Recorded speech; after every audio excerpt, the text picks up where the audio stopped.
नमस्ते, मैं आप सभी का दोस्त और होस्ट अजीत यादव एडवोकेट। मैं बार बार एक इंक्वायरी आप सभी के थ्रू मुझे मिलती है मेरे जानने वालों की तरफ से। जब भी कोई व्यक्ति अरेस्ट होता है या उसके ऊपर केस होता है तो सबसे पहले लोग ये जानने का प्रयास करते हैं कि इसमें बेल कैसे मिलेगा, इसमें राहत कैसे मिलेगा। और इन केस अगर आपके जानकारी में भी कोई किसी व्यक्ति के ऊपर केस हो गया है या वो अरेस्ट हो गया है तो आप बेल के बारे में अगर सोच रहे हैं तो आप निश्चिंत रहिए। मैं इस वीडियो में आपको टेक्निक बताऊंगा और ऐसी टेक्निक बताऊंगा जिसमें आपको बहुत आसानी से कोर्ट के द्वारा बेल मिल जाएगी। तो सबसे पहले जानते हैं कि बेल क्या होता है और कितने टाइप का होता है।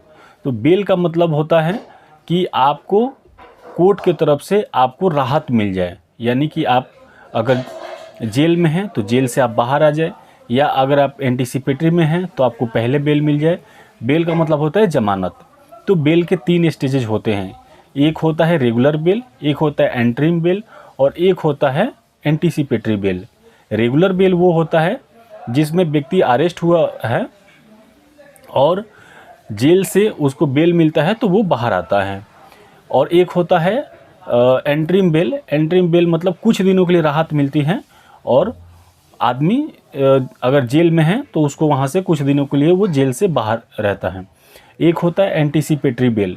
एंटीसिपेटरी बेल वो होता है जिसको हिंदी में अग्रिम जमानत बोला जाता है, और ये वो जमानत होती है जो आदमी को जेल गए बिना ही मिल जाती है।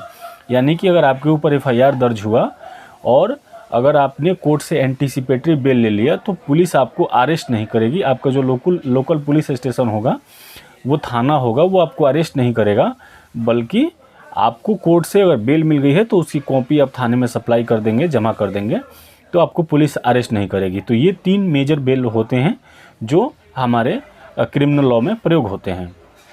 अब एक स्टेप आपको सबसे पहले क्या लेना है कि आपको कितना जल्दी बेल मिले। उसके लिए आपको सबसे ज़रूरी चीज़ होता है कि आप एक्सपर्ट लॉयर, जो आप जिस संबंधित ज़िला में हैं, आप जिस कोर्ट में आपका केस चल रहा है, वहाँ के संबंधित जो एक्सपर्ट लॉयर हैं जो क्रिमिनल मामले देखते हैं। अगर आपका केस क्रिमिनल नेचर का है तो सबसे पहले एक्सपर्ट लॉयर को हायर करें, आप उनसे कंसल्ट करें और उनसे बात करें। वो आपका बेल एप्लीकेशन संबंधित कोर्ट में लगाएंगे। दूसरी चीज़ क्या होती है कि आपको कुछ डॉक्यूमेंट्स रिक्वायर होते हैं। यानी सबसे ज़रूरी होता है कि अगर आप बेल के लिए अप्लाई करते हैं तो आपके पास एक ग्राउंड होना चाहिए। ग्राउंड का मतलब होता है कि एक आधार होना चाहिए। आपको बेल के लिए एक मेडिकल प्रूफ होना ज़रूरी होता है कि अगर आप बेल लेते हैं तो अगर आपको मेडिकल में कोई दिक्कत है, स्वास्थ्य से संबंधित कोई अगर आपको परेशानी है तो आप वो पेपर ज़रूर लगाएं।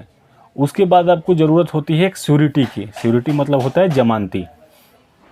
तो जमानती व्यक्ति चाहिए होता है जो आपकी गारंटी ले कि आप ये जो व्यक्ति है ये कानून का पालन करने वाला है, न्यायपसंद व्यक्ति है, और ये भविष्य में जो गवाह हैं या जो सबूत है उसके साथ कोई छेड़छाड़ नहीं करेगा, कोई खिलवाड़ नहीं करेगा, गवाहों को धमकाएगा नहीं।